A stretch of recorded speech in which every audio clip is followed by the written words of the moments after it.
Ngayon, mag-test naman tayo ng rice cooker. Ito, alam ko na ang sakit nito. Ako, wala akong masyadong experience.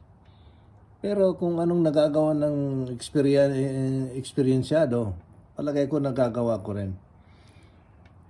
Ito, siguro mayroon akong nagawa na isa.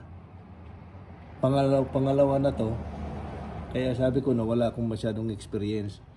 Pero, ewan ko lang kung tama yung ginagawa ko, hindi. Pero pag hindi tama, sabihin nyo lang para makorek ko yung mali ko. Ito ang gamit natin. Yung analog tester. Yun. Ang positive, red.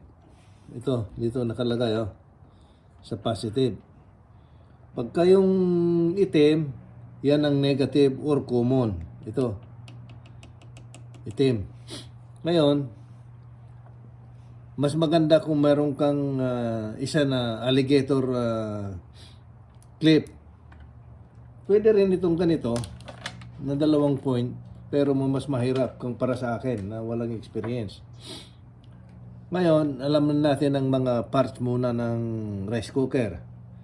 Ito yung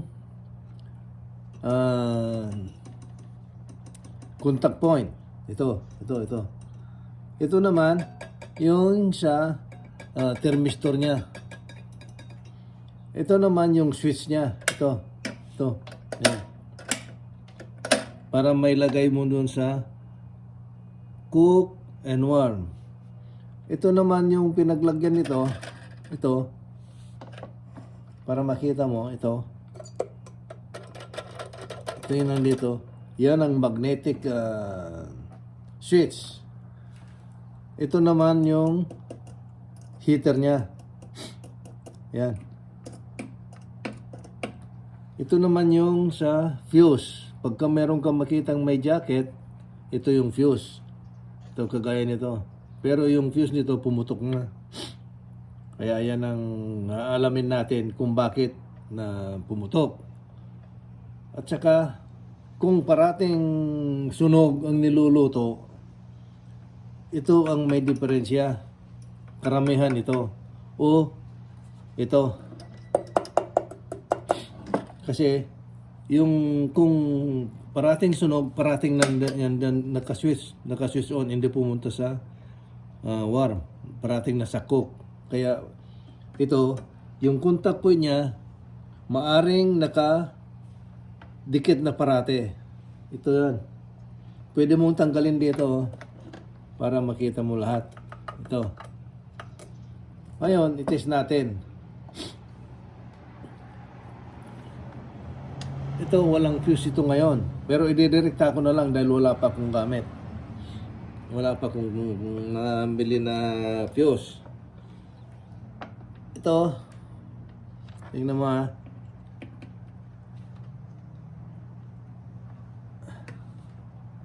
Yan. Ito, papalo yan.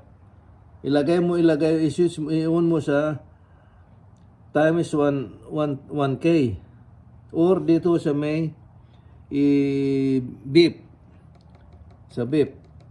Ngayon, ang ilagay mo diyan, kung halimbawa, ito beep sa ilagay mo, hindi yung papalo dito.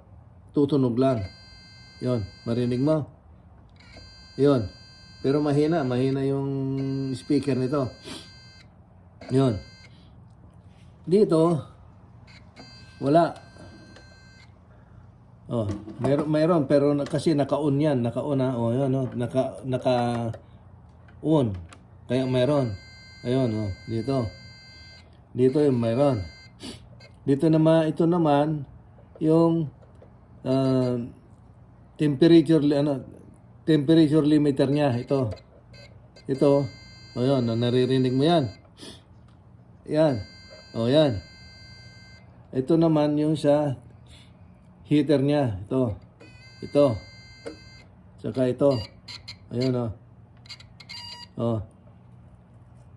Pero wala pa yung pero pagka hindi naka-on yan, lagay mo nga ganon, walang tunog. Dahil walang Wala pang fuse. Ngayon, ang gagawin ko, idirekta ko na yun ngayon para magkaroon. Ayan.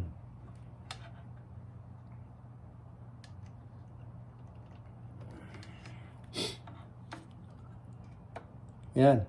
I-on mo yan. Yun, meron na. Di ba?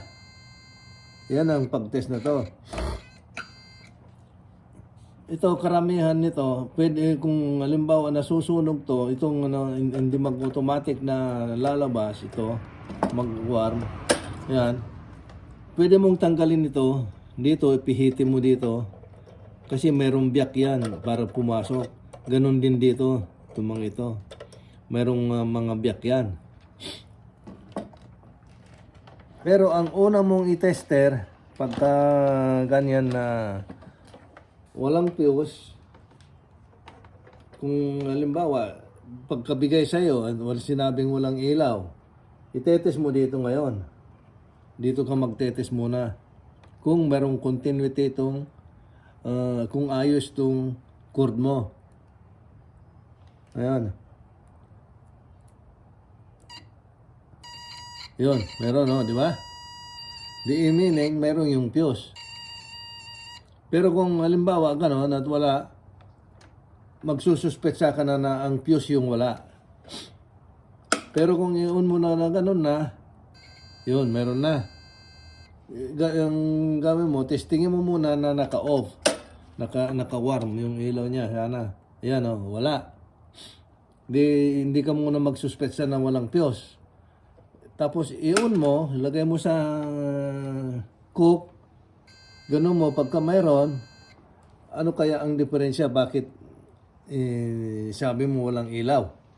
Ngayon, hahanapin mo ngayon yan kung walang ilaw. Ito muna ang i-testing mo.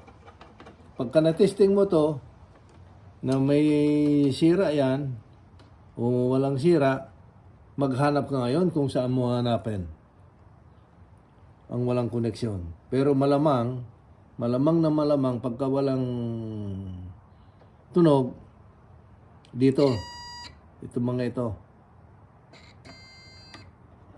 O, sige.